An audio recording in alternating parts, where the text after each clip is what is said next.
Where, how did you even like think about what the next stage was? There, from investment stockbroker, banker, Yeah. working in institutional investment, because that's an experience I had prior to pandemic and pre-pandemic, working with a company which is now called Proximity, which was spun out of Citibank, all about institutional investment and shaking up the industry there, because there's a lot of serious nonsense that happens there, Yeah.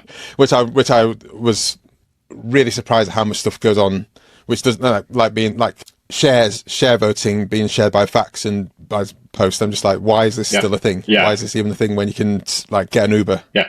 It's Yeah. just like makes no sense. Exactly. So these things are happening, and what do you even consider to be the next logical step there? Did you take a pause, or do you meet someone who's like, actually, this could be the way for me? Yeah, I know. I wish at this point I had this story of I got discovered and I got signed to this film and that was it. The rest is history.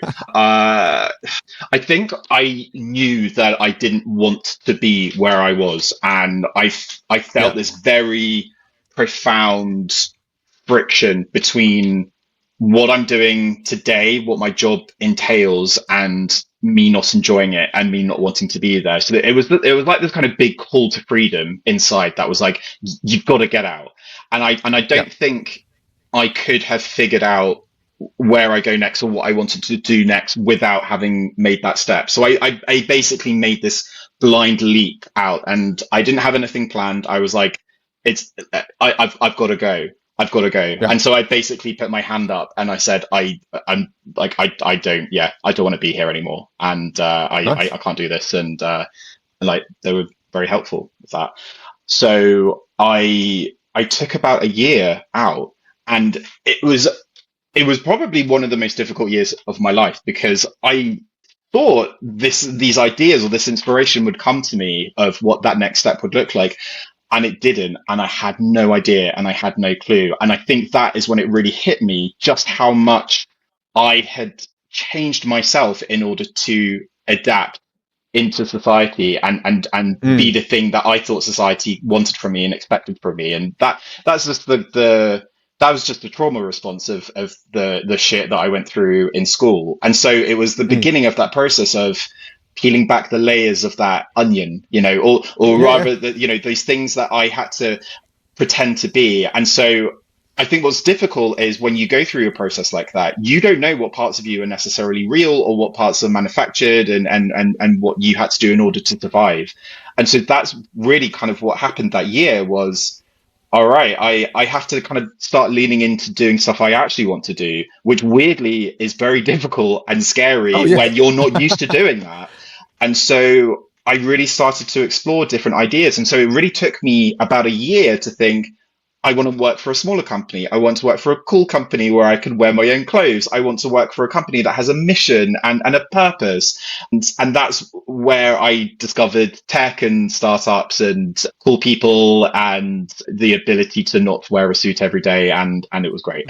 I mean, one ish change I made was I was working with, I used to work in oil and gas, and then I Oh, worked in, and that's not in the finance world. It was as a chemical engineer, oh wow. designing the plants and things like that. Oh, super cool. And then I moved to a company in Norway from Manchester, and from there it was like in the Manchester it was like shirt, tie, suit if you were meeting a client, and I went to like Norway where it was like I wore a Superman hoodie every day, and if you really wanted to, you could wear a shirt and tie, if you're going to meet a client, but no one really gave a shit. Yeah. And I was like, oh, right, this is, better for me at least. And it's interesting how those things can just unlock yourself. Totally. And I would imagine that at your school, like mine is like the uniform was quite regimented, Oh, which has positives and negatives yeah. to it, Yeah. certainly, but it's still like, you're fitting within a box, or you're fitting within like what you're perceived to be, or Yeah. whatever you're supposed to be, and then you go into work where I'm sure you're like, dude, where's your tie? Where's your jacket? Kind of thing. I mean, this is the word uniform, right? Uniformity, Yeah. Yeah. being the same, and so in so many different ways, when we're growing up, we're taught to fit in, and we're taught Yeah. to be the same, and that's a good thing. And so it's difficult when you fundamentally don't fit that mold to then think, okay, but how do I survive, and how do I avoid the discomfort and the pain that comes from wanting and needing to be yourself? And a lot of that gets delayed, and so you have to confront that later on in life. I remember these like I'm just like kind of thinking about it now. You were talking to me about moving to Norway and kind of not having to wear a suit anymore. I remember this Yeah. one moment. I was on the trading floor, came to work one day, and I decided, for whatever reason, I decided I'm not going to shave. It was like even less than what you can see on my face right now. And Yeah. my manager just spotted it straight away and said, "Did you shave last night?" And I was like, "No, I don't really want to keep shaving 4 layers of my skin every night. It's like it's fine.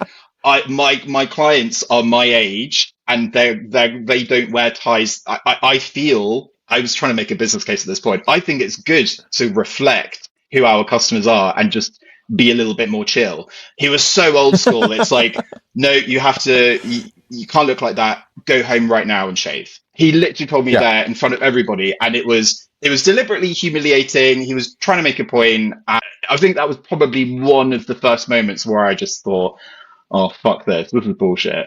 And it's just like it basically he just kind of represented what I thought was a lot of those values that actually I was at some point going to start breaking away from, which is Mm. uniformity, conforming, and almost to a point that it doesn't make sense anymore. So yeah, I think that was probably like one of the first nails in the coffin of my career in banking.